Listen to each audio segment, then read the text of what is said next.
સુરત શહેરમાં મહિલાઓ અને બાળકોની સુરક્ષા અંગે ફરી એકવાર ગંભીર સવાલો ઊભા થયા છે.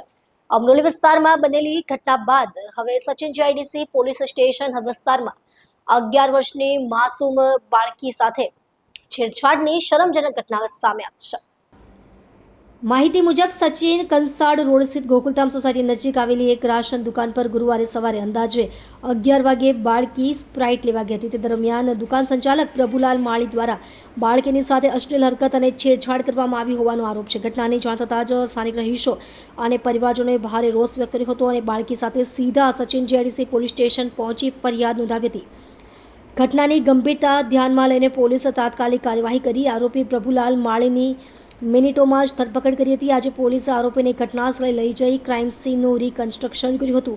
આ દરમિયાન મોટી સંખ્યામાં સ્થાનિક લોકો એકત્ર થઈ ગયા હતા અને સુરત પોલીસ જિંદાબાદના નારા લગાવ્યા હતા. પોલીસે સ્થાનિક લોકોને સમજાવ્યા હતા કે જો કોઈ પણ દુકાનદાર અથવા વ્યક્તિ આવી હરકતો કરે તો તરત જ પોલીસના ટોલ ફ્રી નંબર પર જાણ કરવી, જેથી કડક કાયદેસરની કાર્યવાહી કરી શકાય. હાલ પોલીસે સમગ્ર મામલે વધુ તપાસ હાથ ધરી છે અને આગળની કાનૂની કાર્યવાહી શરૂ કરી છે.